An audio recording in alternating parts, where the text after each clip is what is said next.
எனது வாழ்க்கையிலும் உங்களது வாழ்க்கையிலும் இறைவன் ஒரு கஷ்டமான காலத்தை கடக்கக்கூடிய சூழலை ஏற்படுத்தினால், ஒரு விஷயத்தை கொடுப்பதற்கு இறைவன் தாமதப்படுத்தினால் ஒன்றை புரிந்து கொள்ளுங்கள், அது இறைவனுடைய அருள். அது அந்த கஷ்டமான காலத்திற்கு பிறகோ அந்த தாமதத்திற்கு பிறகோ என்ன கிடைக்கும் என்பதை இறைவன் ஒருவனை அறிந்தவன்.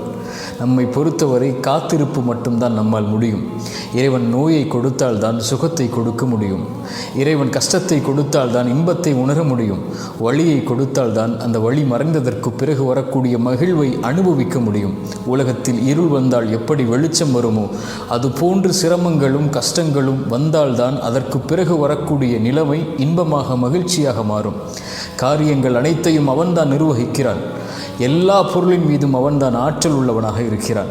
அவனை சார்ந்திருந்து அவன் கொடுக்கக்கூடிய விஷயத்தை கஷ்டத்திற்கு பிறகு காத்திருந்து பெற்றுக்கொண்டால் அதைவிட உலகத்தில் பெறக்கூடிய வெகுமதி எதுவும் இருக்க முடியாது.